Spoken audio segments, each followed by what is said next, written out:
The call wouldn't connect. A cold, robotic voice repeated the same sterile phrase, "The number you have dialed is not in service."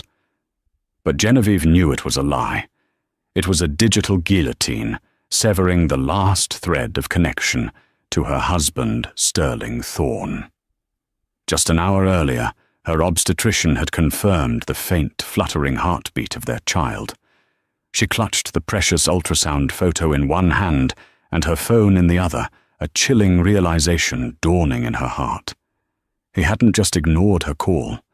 He had erased her. While she was carrying his heir, he was on a plane, whisking his mistress away to paradise, believing he had silenced his inconvenient wife for good. He had no idea he hadn't just blocked a number. He had unleashed a storm. The silence in the penthouse was a physical entity. It pressed in on Genevieve from the floor-to-ceiling windows that overlooked Central Park, a view that once felt like the pinnacle of a dream, and now seemed like the vista from a gilded cage. Each of the 26 rooms in their Fifth Avenue duplex was a monument to Sterling's success and her isolation. The Italian marble was cold under her bare feet.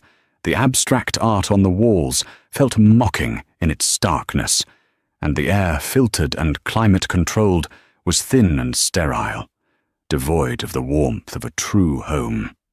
Genevieve traced the rim of a porcelain teacup, her fingers trembling slightly. It was from a set Sterling had bought at an auction in Vienna, a casual $100,000 purchase he'd mentioned in passing. Everything was like that, a grand gesture with no genuine emotion behind it. Their marriage, she was beginning to understand, was his grandest acquisition of all. He hadn't wanted a partner. He'd wanted a beautiful, well-bred accessory to complete the portrait of Sterling Thorne, the self-made tech magnate. And she had played the part so well. Genevieve Hale, the quiet art history graduate from a good but not wealthy family, had been swept off her feet by his ferocious ambition and laser-focused charm. He pursued her with the same intensity he applied to a hostile takeover, showering her with gifts, flying her to Paris for dinner, and whispering promises of a shared future, a dynasty. She had fallen in love not just with the man, but with the intoxicating whirlwind he created. The whirlwind had long since subsided, leaving behind a cold, predictable stillness. The past year had been a slow erosion of intimacy. Dinners became business meetings with his fork and knife clinking against the plate as he scrolled through market reports on his phone.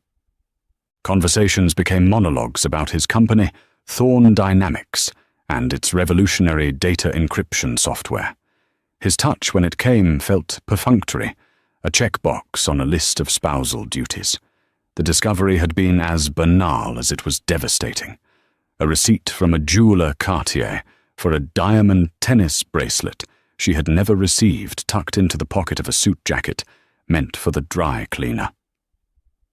Then the hushed phone calls he'd take on the terrace, his back turned to her, the murmur of a woman's laughter, just barely audible on the breeze. He called it handling a sensitive client. The late nights at the office became more frequent his scent when he returned home, not of stale office coffee, but of a floral perfume she didn't wear. The name she learned from a sympathetic doorman who saw more than he let on was Catalina, a model and influencer, a woman whose life was as glossy and curated as her social media feed. Genevieve had confronted him, her voice quiet but shaking with the force of her heartbreak. Sterling hadn't even had the decency to look guilty. He'd simply stared at her with his cool grey eyes, the eyes that could charm investors and eviscerate competitors, and had gaslighted her with infuriating calm. "You're being emotional, darling," he'd said, adjusting his Patek Philippe watch. "Catalina is a brand ambassador. My relationship with her is purely professional. You're stressed. It's not good for you." He made her feel insane, paranoid, as if the reality she was piecing together was a fiction of her own making. Then came the pregnancy, It was unplanned, a small miracle in the frozen landscape of their marriage. A flicker of hope ignited within Genevieve. His child would change everything. It would have to. A baby would be the anchor that would bring him back to her, back to them. It would transform their hollow penthouse into a home, fill the suffocating silence with life. She told him the news over a tense dinner, her heart pounding. His reaction was unnervingly placid. A slow smile, a brief kiss on her forehead. Well, he'd said, his mind already drifting back to his tablet. A Thorn heir. Good for the legacy. That was 2 months ago. Since then, his distance had grown into a chasm. He used the pregnancy as another excuse for his absence. You need your rest, Genevieve. I don't want to disturb you with my late hours. He was protecting her, he claimed, while he was slowly, methodically erasing her from his life. Which brought her to this moment. This morning she'd woken up to a wave of nausea and a sharp, terrifying cramp. Panicked, she had called her obstetrician, Dr. Miller, who had squeezed her in for an emergency appointment. For 2 hours she sat alone in the waiting room, surrounded by beaming couples, her fingers twisting the diamond on her ring. Sterling hadn't answered his phone. She'd left 3 voicemails, each more frantic than the last. Everything is perfectly fine. Dr. Miller had finally said, her warm smile a stark contrast to the terror icing Genevieve's veins. The baby is strong. See, there's the heartbeat. And on the screen, a tiny pulsating flicker of light. A miracle. Overcome with relief and joy, Genevieve had wanted to share the news immediately. This surely would break through his armor. She took a photo of the ultrasound printout and sent it to him, her message bubbling with love. Our baby is perfect, a strong little heartbeat. I love you so much. The message never delivered. A small red exclamation mark appeared beside it. Message failed to send. Confused, she tried to call him, and that's when she heard it, the robotic voice. The number you have dialed is not in service. She tried again, and again. The same result. It wasn't a mistake. It wasn't a network error. It was a deliberate act. He had blocked her. On the day she confirmed their child's heartbeat, he had severed their connection. A quick, desperate search on her laptop confirmed her deepest fears.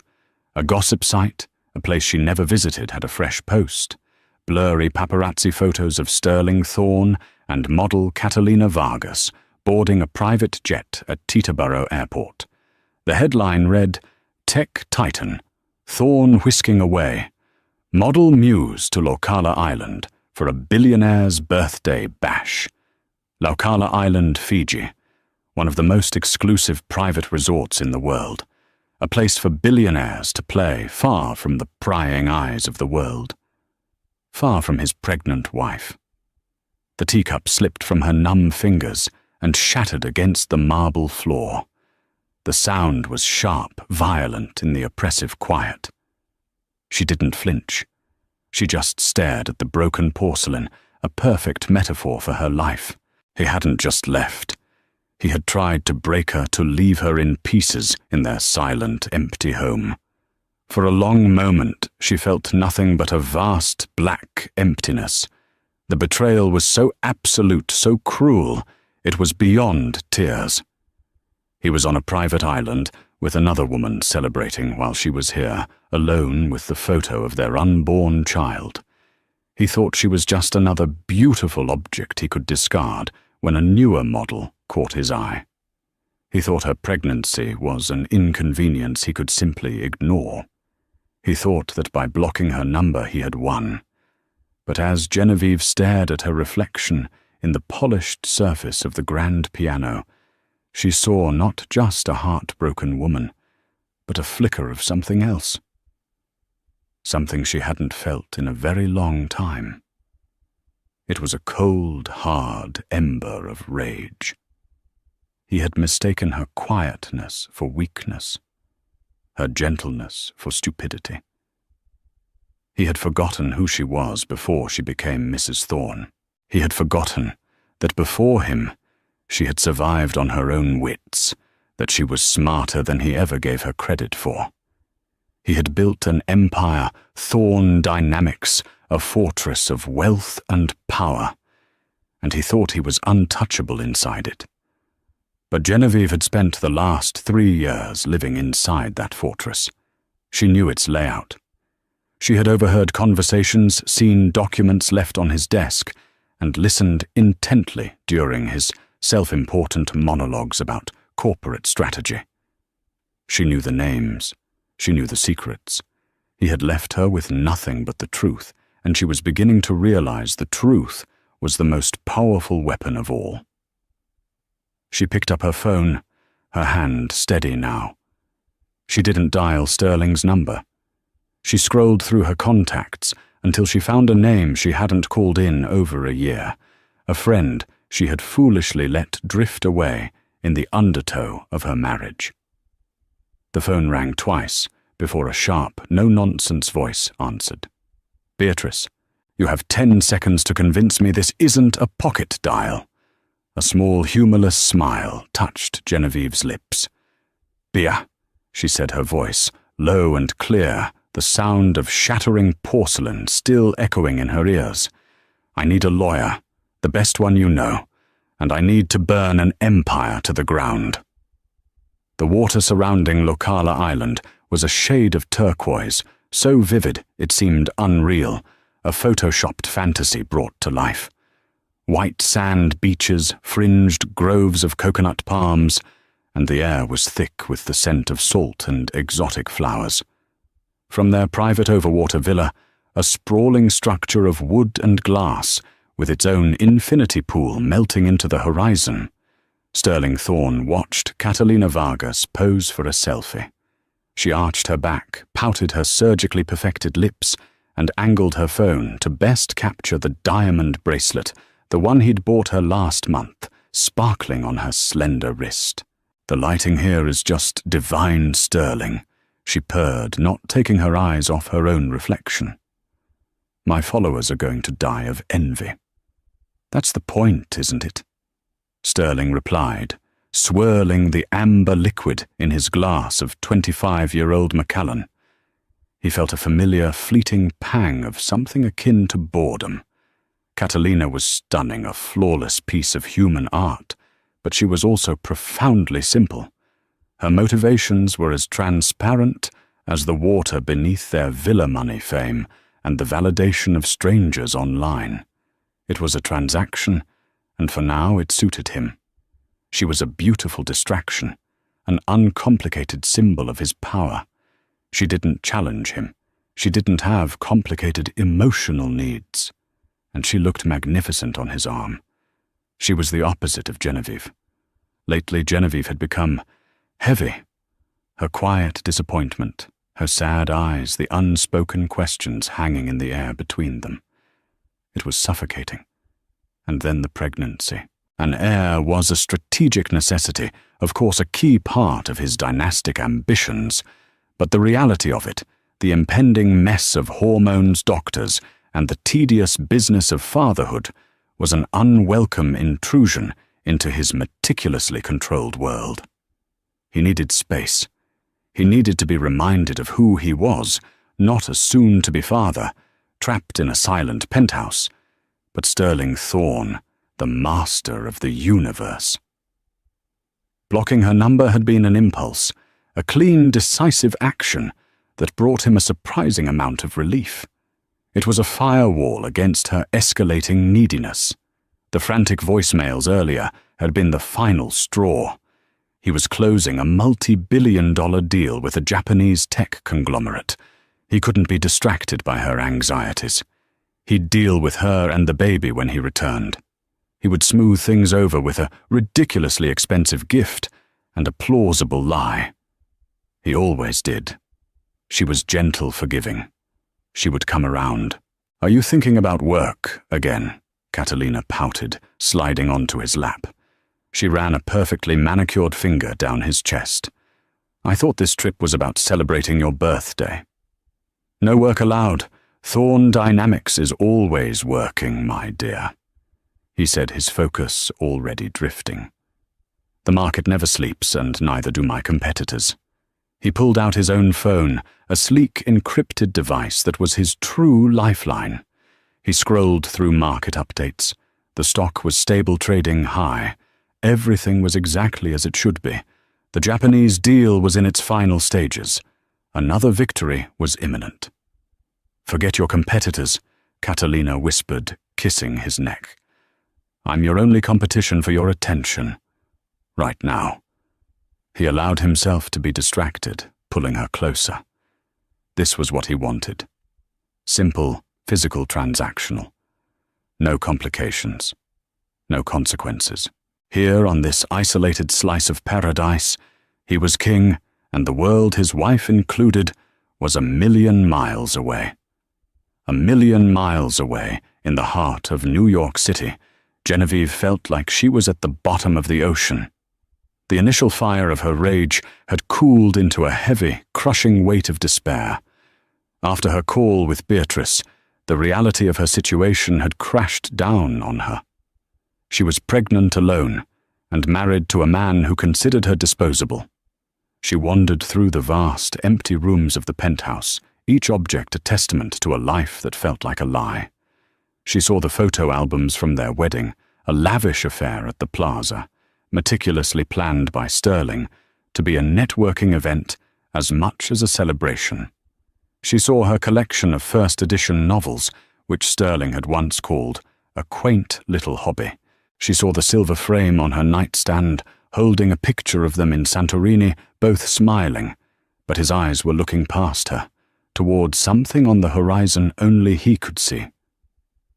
For 24 hours she allowed herself to grieve. She cried until her head pounded and her eyes were swollen shut. She didn't eat. She lay in their cold, king-sized bed, curled around a pillow, the silence of the apartment, amplifying the frantic beating of her own heart and the tiny, fluttering life inside her. She felt the terrifying pull of victimhood, the urge to surrender to the pain and let it consume her. Sterling was too powerful, his wealth a shield she could never hope to penetrate. What could she possibly do? The turning point came on the second day in the form of a simple, mundane task. The automated grocery delivery arrived. As she numbly unpacked the organic kale artisanal cheese and Icelandic water, all part of the carefully curated lifestyle Sterling had designed for them, she saw the prenatal vitamins she had added to the list. She held the bottle in her hand, staring at the label. For the healthy development of your child. And in that moment, something shifted. This wasn't just about her anymore. It wasn't about her broken heart or her shattered pride. A fierce, primal wave of protective instinct washed over her so potent it left her breathless. She was not just Genevieve Hale, the spurned wife. She was a mother. She was the sole protector of the tiny, vulnerable life that depended on her for everything. Her grief and despair didn't vanish, but they were burned away at the edges by a new, formidable resolve. She would not let her child be born into a world where their father could discard their mother like trash. She would not let Sterling control the narrative painting her as an unstable, emotional woman while he gallivanted around the world. Her child deserved more. Her child deserved a mother who fought back. The weakness fell away, replaced by a crystalline clarity. Sterling's greatest strength was his belief in his own invincibility, and that she realized was his greatest weakness. He would never see her coming. She walked into his home office, a space she rarely entered. It was a temple of chrome glass and black leather, dominated by a massive mahogany desk. She ran her hand over its polished surface. This was his throne room, the nexus of his power. He conducted his business from here, made and broke fortunes, with a few taps on his keyboard. He assumed it was impregnable. But she had watched him. She had absorbed details without even realizing it. The way he nervously fiddled with a specific silver pen when a deal was going south, the name of his private wealth manager in Zurich, the muttered curses under his breath about a man named Pendleton from the early days of the company, a man Sterling clearly despised. She sat down in his leather chair.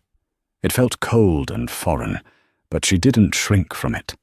She was no longer a guest in this life. She was a strategist planning a siege. Her phone buzzed. It was Beatrice. "Okay, I've cancelled my next 2 weeks. My associate will handle my other cases. Your war is now my war. First things first, we need leverage. Something he can't buy his way out of. Financial, personal, anything. What do you know about the foundations of Thorn Dynamics?" Genevieve looked around the silent office, at the framed magazine covers featuring Sterling's smug face, at the awards for innovation glinting on the shelves. The foundations. Everyone thought Sterling Thorn had built his empire from scratch, a brilliant coder who had created an unbreakable encryption algorithm in his dorm room. It was his creation myth, the story he told every journalist. But Genevieve remembered a rare moment of vulnerability, late one night after too much whiskey. He'd been talking about the early days, a nostalgic, slurring monologue.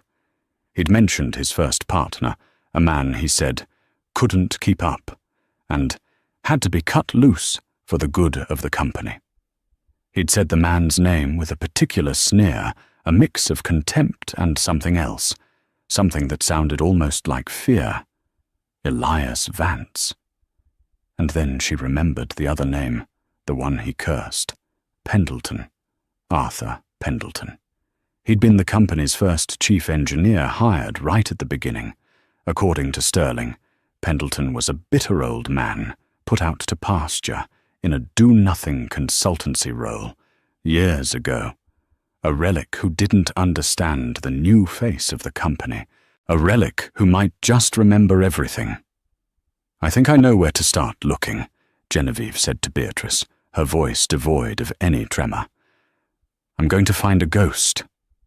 Finding Arthur Pendleton was both simpler and more complex than Genevieve had anticipated. He wasn't on social media, and a public records search yielded only a quiet address in a sleepy New Jersey suburb, a world away from the gleaming towers of Manhattan. He was, as Sterling had implied, a ghost in the modern machine. But Beatrice's legal firm had resources. Within a day they had a phone number. Making the call was the first real step into her new, uncertain future. Genevieve's heart hammered against her ribs as she dialed the number, scrawled on a notepad in front of her. What if he hung up? What if he was loyal to Sterling? What if he was just a bitter old man with no real information? An elderly, gruff voice answered on the third ring. "Pendleton." "Mr. Pendleton, my name is Genevieve Thorn," she began, her voice steadier than she felt. "I'm Sterling Thorn's wife." There was a long, loaded silence on the other end of the line. She could hear the faint sound of a television in the background. "I know who you are, Mrs. Thorn," he said, finally his tone unreadable. "I'm surprised it took you this long to call." The words hung in the air. "It took you this long." He knew. He had been waiting. "I need to understand the beginning," Genevieve said, skipping any pretense. "The real beginning of Thorn Dynamics, before the magazine covers and the IPO. I need to know about a man named Elias Vance." The sigh that came through the receiver was heavy, freighted with the weight of years. "That's not a conversation for the phone. Meet me tomorrow. Noon. The old reference library at the Schwartzman building on 42nd, 3rd floor, north reading room. Come alone." The line went dead. The next day, Genevieve dressed carefully.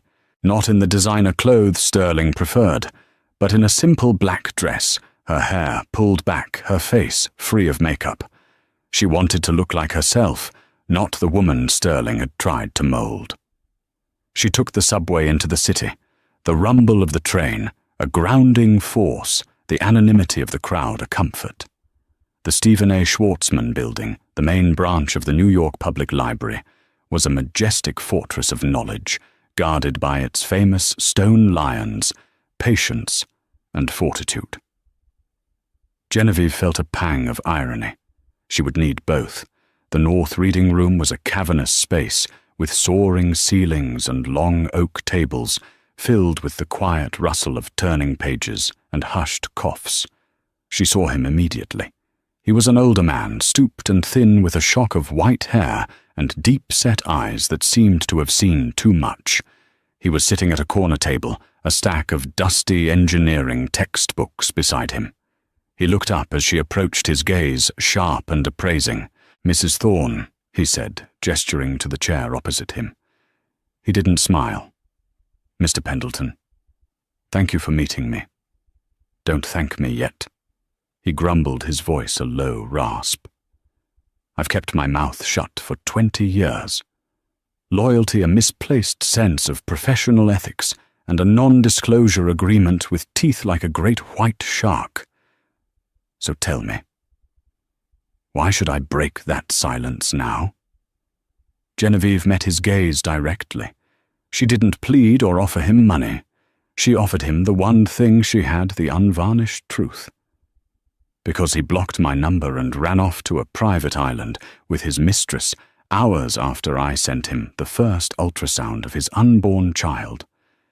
Because the man who built an empire on the idea of secure connections has severed his most important one. And because I have a feeling that how he treats his family is built on the same foundation as how he built his company on a disposable person policy." Arthur Pendleton stared at her for a long time, his expression unchanging. Then he gave a short, sharp nod, as if she had just passed a critical test. "You're not what I expected," he admitted. "I expected tears. Hysteria." "I'm fresh out," Genevieve replied flatly. He leaned forward, his voice dropping to a conspiratorial whisper. "Sterling Thorne is a fraud. Not a financial fraud, not in a way the SEC could easily prove. He's something far worse. He's a thief of the soul." And then the story came pouring out of him. Arthur Pendleton had been the first employee of what was then called Vance Thorne Solutions. He was the veteran engineer brought in to build the practical architecture around the theoretical genius. And the genius he made clear was not Sterling Thorne. It was all Elias Pendleton, said, his eyes distant, lost in memory. Elias Vance was a once-in-a-generation's mind. Quiet, socially awkward, lived in a world of pure code. He saw patterns in data, the way Mozart saw symphonies in the air. He designed the core of the Prometheus protocol. That's the real name for the encryption algorithm Thorne Dynamics is built on. It was revolutionary, a true quantum-proof encryption method. It wasn't just a product, it was a paradigm shift. Sterling, in contrast, was the front man. He was handsome, charismatic, and brilliant at selling the dream. He handled the investors, the marketing, the business side. He and Elias were college roommates, a classic pairing of visionary and salesman. They were a perfect team. Pendleton continued, his voice laced with bitterness. Until the money started to look real. We were on the verge of a massive Series A funding round. Elias was dotting the I's on the final algorithm, making it perfect. Sterling was getting impatient. He saw the billions on the horizon and started seeing Elias not as a partner, but as an obstacle. According to Pendleton, Sterling began to subtly sideline Elias. He took meetings alone, started referring to it as my company in pitches, and created a narrative that Elias was the brilliant but unstable tech guy who needed Sterling's steady hand to function. The end came swiftly and brutally. Elias had a history of depression, Pendleton said, his gaze dropping to the table. It was something he struggled with, but he managed it. He was in a good place, excited about the launch. Then one weekend, Sterling called an emergency board meeting, just the three of us. He presented a fabricated medical report, full of psychiatric jargon, claiming Elias was having a breakdown, that he was a danger to the company. He said Elias was planning to sell the algorithm to a competitor. It was a lie, a vicious, calculated character assassination. Elias was blindsided, devastated. The argument was brutal. Sterling demanded Elias sign over his half of the company for a pittance, framing it as a generous buyout to help him get the care he needs. Elias refused, vowing to expose Sterling. 2 days later, Pendleton's voice cracked. Elias was dead. They found him in his apartment. Suicide, the police report said. An overdose. He left a note, but it just said, "I'm sorry." Sterling swooped in, played the part of the grieving friend and partner to perfection. He dedicated the company to Elias's memory and then proceeded to erase him from its history. He took Elias's algorithm, renamed it, patented it under his own name, and built an empire on his friend's grave. Pendleton had always suspected foul play, but he had no proof, just a deep, gut-wrenching certainty. Sterling had pushed Elias over the edge, manufactured the despair that led to his death. The NDA Sterling had him sign afterward was ironclad, and Pendleton, with a family to support, had been scared into silence. He took the consultancy role a form of golden cage and watched for 2 decades as Sterling Thorne became a global icon on the back of a dead man's genius. Genevieve sat in stunned silence, the air in the grand library suddenly feeling thin and cold. This was so much worse than an affair. It was a darkness she could never have imagined. Sterling wasn't just a cheat. He was a predator who had destroyed his partner and stolen his life's work. "Does anyone else know this?" she asked, her voice barely a whisper. The truth, Pendleton snorted. A few of the other original engineers knew Elias was the brains, but they're all long gone, paid off or scared off. No one knows the whole story but me. And Sterling, of course. Is there any proof, anything tangible? Pendleton's eyes glinted with a spark of long-nurtured vengeance. Elias was meticulous. He kept backups of everything. Coded notes, early drafts of the algorithm server logs. Before he died, he was paranoid. Sterling was trying to lock him out of his own work. He sent me a package, an old-fashioned hard drive and a set of zip disks. Said it was insurance. I've kept it hidden for 20 years. I never knew what to do with it. Until now. He slid a small folded piece of paper across the table. It was the address of a storage unit in Queens and a key taped to the back. Sterling's creation myth is the heart of Thorne Dynamics' valuation, Pendleton said, his voice low and intense. The story of the lone genius in his dorm room. If the world found out that the algorithm was stolen, that the company was founded on a lie, and that the original genius partner died under questionable circumstances. The story changes. The stock, the board, the investors, they're not invested in a company, Mrs. Thorne. They're invested in a myth, and you now have the power to shatter it. Genevieve took the key. It felt impossibly heavy in her hand. It was the key to a 20-year-old secret, the key to Sterling's ruin, the key to her own liberation. Her quest for personal justice had just become a crusade for a ghost named Elias Vance. The storage unit in Queens was a small, windowless box that smelled of dust and forgotten time. Guided by Arthur Pendleton's precise instructions, Genevieve and Beatrice, armed with a powerful laptop and a set of adapters for obsolete technology, opened the door to the past. Inside was a single sealed plastic tub.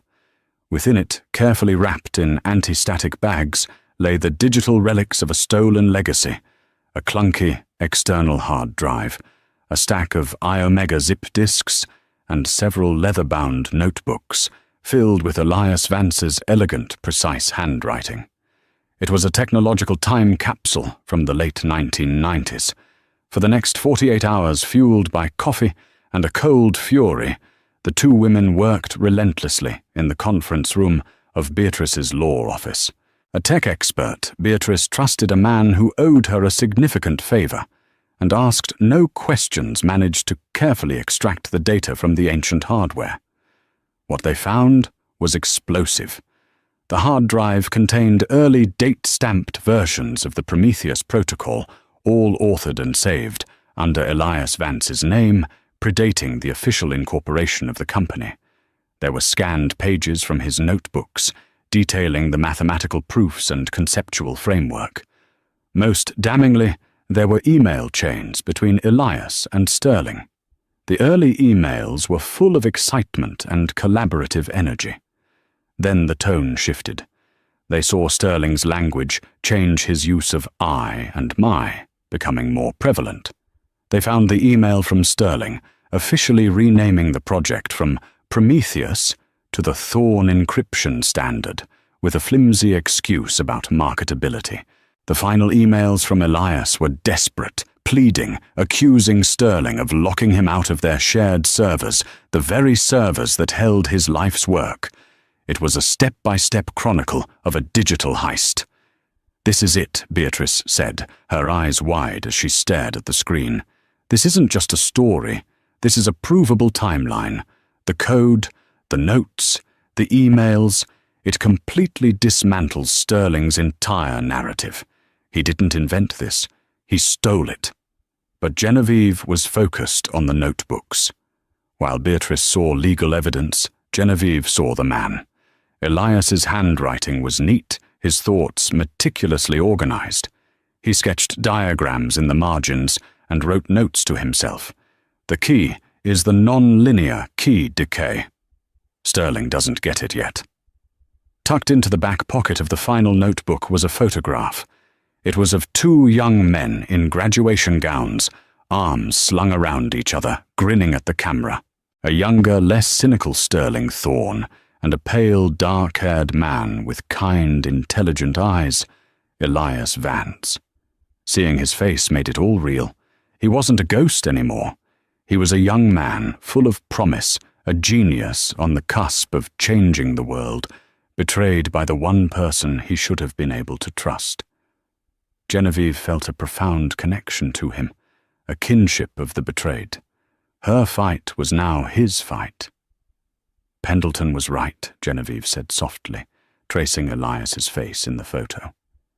"We can't just go after Sterling for the affair. We have to correct the record.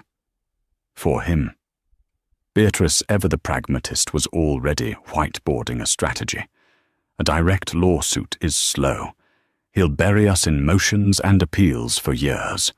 We need to hit him where he is most vulnerable, his public image and his stock price. We need to create a crisis of confidence so severe that the board has no choice but to oust him. The plan was a multi-pronged assault, an elegant and brutal piece of legal and public relations warfare. Phase 1 was legal. Beatrice's team would work in secret to locate any living relatives of Elias Vance. His parents were deceased, but a search revealed a younger sister, a quiet schoolteacher living in Oregon, who was estranged from Elias at the time of his death, largely due to Sterling's manipulations. Beatrice would fly out personally to present her with the evidence, preparing the groundwork for a massive lawsuit on behalf of Elias's estate for theft of intellectual property and wrongful death. Phase 2 was the corporate attack. Arthur Pendleton, after some persuasion from Genevieve, agreed to become their anonymous source. He would draft a detailed technical affidavit confirming that the code on the hard drives was without a doubt Elias Vance's original work. He would also provide a list of the most influential and respected members of the Thorn Dynamics Board of Directors, the ones who cared more about the company's stability than their personal loyalty to Sterling. Beatrice would package the evidence, the code, the emails, Pendleton's affidavit, and leak it directly and anonymously to these key board members. We won't give them the whole story at once, Beatrice explained, her eyes gleaming with tactical fervor. Just enough to plant a seed of doubt. A whisper in the boardroom, a question about the true origin of the algorithm. We'll let their own paranoia and self-interest do the work for us. They'll start digging. Phase 3 was the public execution. For this, they needed a storyteller, a journalist with unimpeachable credibility and a reputation for toppling giants. They chose Alistair Finch, a Pulitzer Prize-winning investigative reporter for the New York Times, known for his deep dives into corporate malfeasance. Genevieve would be the anonymous source, a family insider, providing him with a carefully curated selection of the evidence. They would hold back the most damning pieces, allowing him to build the story, verify the facts, and then detonate it with maximum impact. The key is the timing, Genevieve said, surprising Beatrice with her newfound strategic insight. The board gets the first whisper. They start to panic internally. Then, while they're off balance, Alistair Finch calls them for comment. That's when the real chaos begins. The next week was a blur of covert activity. Beatrice flew to Oregon and had a tearful transformative meeting with Elias Vance's sister, who was floored by the revelation about her brother's death and betrayal. Lawyers were retained. While that was happening, a secure encrypted data packet was delivered by courier to the homes of 3 specific board members of Thorn Dynamics. One was Eleanor Vance, a titan of industry with a fierce reputation for corporate governance, no relation to Elias, a fact that added a layer of cosmic irony. Another was General Markham, a retired 4-star general who sat on the board to oversee their government contracts and valued honor above all else. The third was the head of their largest institutional investor, a man whose only loyalty was to his shareholders' returns. Simultaneously, Genevieve had a clandestine meeting with Alistair Finch in a private room at a discreet downtown hotel.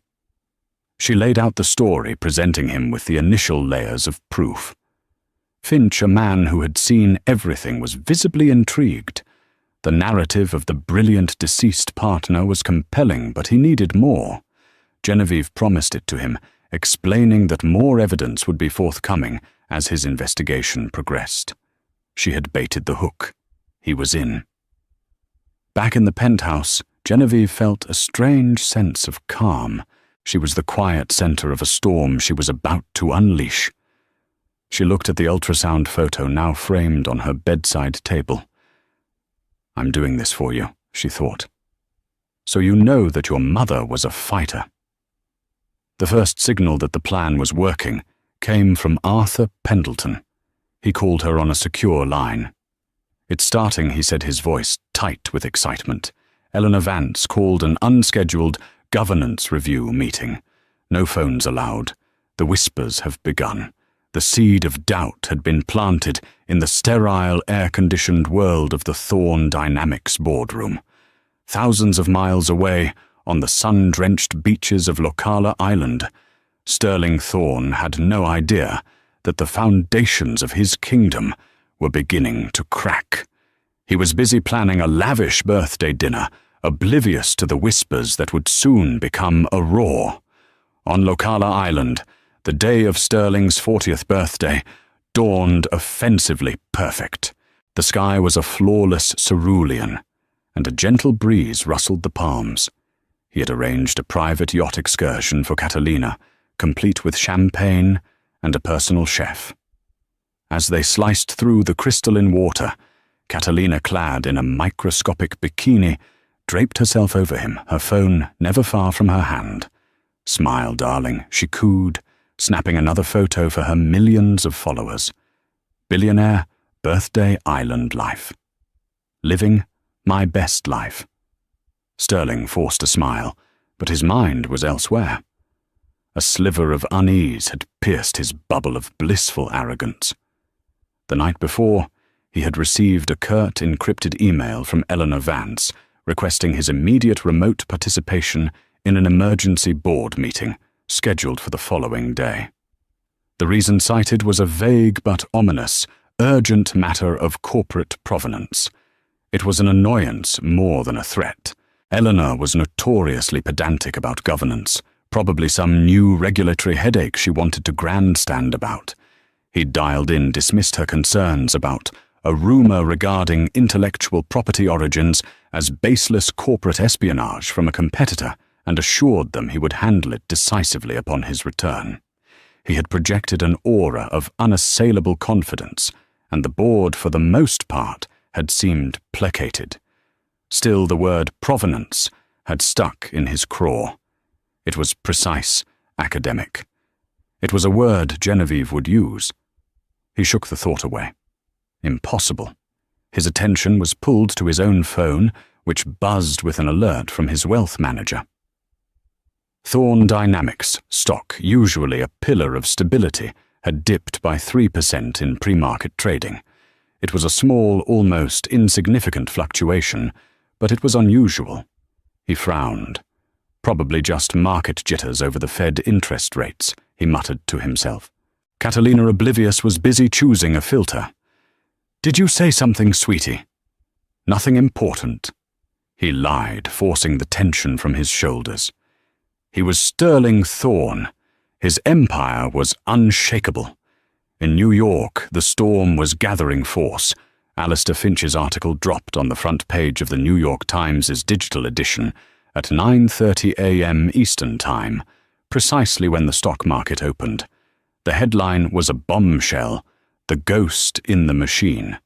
Questions arise over the true architect of Thorn Dynamics' billion-dollar algorithm." The article was a masterpiece of investigative journalism. It didn't make any outright accusations of theft, but it meticulously laid out a series of deeply troubling questions. It detailed the life and genius of Elias Vance, citing anonymous early employees who described him as the undisputed visionary behind the company. It mentioned his tragic and sudden death just before the company's launch. It quoted cybersecurity experts who, after reviewing code fragments provided by Finch, noted that their structure was highly idiosyncratic and distinct from other work attributed to Sterling Thorn. Most devastatingly, Finch had unearthed and interviewed Elias's sister. Her quotes were heartbreaking, painting a picture of a brilliant, sensitive man who had sounded deeply distressed and had spoken of being pushed out by his partner in the weeks before his death. The article didn't have all the evidence Genevieve and Beatrice had held back, the most damning emails for the next phase, but it didn't need to. It cast a long, dark shadow of doubt over Sterling Thorn's entire life story. The effect was instantaneous and cataclysmic. On Wall Street, trading of Thorn Dynamics, stock Thorn, was thrown into chaos. High-frequency trading algorithms programmed to react to negative news began selling off massive blocks of shares. The 3% dip became 5%, then 10%, then 15%. The ticker symbol glowed a sickening red on every financial news network. On his yacht, Sterling's phone began to vibrate uncontrollably. It was a cascade of alerts from his brokers, his PR team, his chief counsel. He opened the link to the Times article, his face draining of color as he read. The names Elias Vance Prometheus were ghosts resurrected from a tomb he thought was sealed forever. "What is it?" Catalina asked, annoyed that his attention was no longer on her. "Your stock is dipping. Just buy it back. That's what you do, right? Shut up!" He snapped, his voice a venomous hiss. Catalina recoiled, shocked. He had never spoken to her like that before. He was scrambling, his mind racing. This wasn't corporate espionage. This was an inside job. The details were too specific. But who Pendleton? The old man didn't have the guts. Then he saw it. The mention of Elias's sister. The quotes about his fragile mental state. A detail only someone intimate with the story would know. a detail he had once told Genevieve in a moment of whiskey-fueled confession to explain away his grief over his partner's death. Genevieve. The realization hit him like a physical blow. The quiet, docile art historian he had so carelessly discarded. The woman he thought he could silence by blocking her number. She was behind this. The thought was so outrageous, so impossible that it had to be true. His phone rang. It was Eleanor Vance. Her voice was pure ice. "Sterling, you have 30 minutes to join an emergency video conference. The entire board will be present, and you had better have a damn good explanation for what I'm reading in the New York Times." The yacht suddenly felt like a cage. The perfect blue sky seemed to be closing in on him. He barked orders at the captain to return to the island immediately. He had to get to a secure line. He had to regain control. "What is going on, Sterling?" Catalina demanded, her voice shrill with panic as she saw the headlines popping up on her own news feed. "They're saying you stole everything. Is our trip going to be cut short?" Her vapid, self-absorbed concern was the last straw. "Our trip," he laughed, a harsh, ugly sound. "There is no our. Get your things. You're leaving." He was already thinking ahead, cutting losses. She was a liability, a piece of bad PR he didn't need right now. As the yacht sped back toward the shore, the digital storm raged. On social media, Thorn Dynamics Exposed was trending. Financial analysts were on television, grimly discussing the crisis of leadership and the potential for shareholder lawsuits. The myth of Sterling Thorn, the self-made genius, was being dismantled in real time, replaced by the story of a ruthless usurper. He stormed into his villa, casting one last look of utter contempt at a stunned Catalina, and slammed the door. He set up his laptop for the board meeting, his hands shaking with a rage so profound it made him feel sick. He had underestimated her. He had profoundly, catastrophically underestimated his quiet, gentle wife. While he had been sunning himself in paradise, she had been sharpening a blade, and she had just plunged it directly into the heart of his empire. The whispers had become a roar, and the sound was deafening. The video call with the board of directors was a digital bloodbath. Sterling, framed by the picturesque Fijian sunset, attempted to project an image of calm authority, but the 12 faces on his screen were a gallery of grim, unforgiving judges. Eleanor Vance led the prosecution, her voice sharp and devoid of sympathy. "Sterling, the allegations in the article are not just damaging. They are existential," she began, dispensing with any pleasantries. "Our stock has lost 35% of its value in 3 hours. We have government contracts that rely on trust you have single-handedly incinerated. The board has been presented with anonymous evidence, including source code logs and technical affidavits that strongly suggest Elias Vance was the primary author of the Prometheus Protocol. I am going to ask you once. Is this true?" Sterling opened his mouth to lie, to weave the familiar narrative of collaboration, where his business acumen was the key ingredient. But one look at their faces, especially that of General Markham, a man who valued honor above all, told him the lie would not hold. They already knew. Elias was a brilliant contributor. Sterling hedged his voice, sounding hollow, even to his own ears. His work was foundational, but I was the one who... "That's not what the evidence shows," another board member interjected, cutting him off. "We've had our internal cybersecurity team review it. The coding language is his signature, not yours." The questions became a brutal cross-examination. Why was Elias Vance's name on none of the original patents? Why was his sister never contacted by the company after his death? Why was there a multi-million-dollar payout to a former engineer, Arthur Pendleton, structured as a lifetime consultancy for a non-existent role? His defenses were hollow, a series of blustering evasions that crumbled under their cold, factual assault. He was a king being unceremoniously deposed in a Zoom meeting. After an agonizing hour, Eleanor Vance delivered the final blow. The board has held a preliminary vote. We are asking for your immediate resignation as CEO and chairman of Thorn Dynamics. Furthermore, we are freezing your assets and voting shares pending a full independent investigation into the company's intellectual property origins and the circumstances surrounding the death of Mr. Elias Vance. "You can't do this," he snarled. "I am Thorn Dynamics." "Not anymore," General Markham said, his voice rumbling with disgust. "You've compromised the integrity of this entire organization. You're a liability, Thorn. Step down or we will remove you, publicly and messily." The call ended. Sterling was left staring at a black screen, the sound of the gentle waves outside a mocking counterpoint to the demolition of his life. A knock at the door confirmed the breathtaking speed of his ruin, the resort manager politely informing him his credit cards had been declined. His assets were frozen. Through the window, he saw Catalina being escorted to a water taxi, her mountain of Louis Vuitton luggage beside her. She glanced back at his villa, not with pity, but with a cold, calculating look before turning away for good.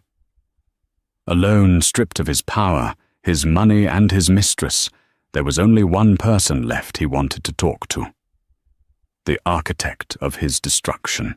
With trembling fingers, he picked up his phone, unblocked Genevieve's number, and dialed. Back in the Fifth Avenue penthouse, Genevieve was calmly looking at paint swatches for the nursery. Her phone buzzed the screen, lighting up with a name she never thought she'd see again, Sterling Thorn. She saw the incoming call from Fiji, a desperate signal from his crumbling paradise. She listened to it ring once, twice, a third time. She thought of Elias Vance, of the child growing inside her, of the woman she had become.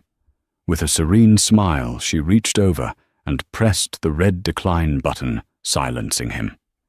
Sterling stared at his phone in disbelief. She had declined his call. She hadn't screamed or confronted him. She had simply dismissed him. In that moment, he understood the totality of his defeat.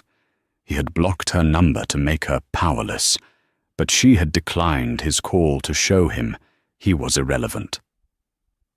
The sun had set, plunging his island prison into darkness. Paradise was lost, and he had no one to blame but himself. 6 months later, winter had settled over New York. The penthouse, her penthouse now, was no longer a gilded cage, but a peaceful sanctuary awaiting a new life. The fallout from Sterling's downfall had been absolute. Forced to resign in disgrace, his empire was systematically dismantled. A landmark settlement paid to Elias Vance's sister liquidated the majority of his fortune. Thorn Dynamics, in a desperate act of rebranding, was renamed Prometheus Innovations to honor its true founder. Sterling, a pariah drowning in legal battles and facing a reopened investigation into Elias's death, had become irrelevant. His attempts to contact Genevieve were met with a digital wall of silence. Genevieve, now heavily pregnant, had used her own substantial divorce settlement, not for vengeance, but for creation. She established the Vance Foundation, a non-profit dedicated to providing grants and mentorship to brilliant young engineers who lacked resources, ensuring no other genius would be silenced or exploited. With a happily retired Arthur Pendleton on its advisory board and Elias's sister as an honorary chair, the foundation was building a new legacy from the ashes of an old lie. The doorbell chimed, and Beatrice entered shaking snow from her coat and carrying a box. The first round of grant applications, she announced, her smile wide with pride. A young woman from MIT, with a new take on AI-driven medical diagnostics, a kid from Idaho. You're already changing lives, Jenan. Genevieve rested a hand on her stomach, feeling her daughter Eliana kick within. In the nursery, a photo of Elias Vance hung on the wall, a quiet guardian for the next generation. She finally understood true power. It wasn't in skyscrapers or stock prices. It was in the resilience to tear down a world of deceit and build a better one. Sterling had tried to block her out of his life, but he had only freed her. He had unwittingly unleashed a force for good, allowing her to create a world defined not by his lies, but by her strength and a legacy of truth for her child. This story isn't just about the fall of a powerful man. It's a testament to the incredible, often underestimated strength of a woman scorned.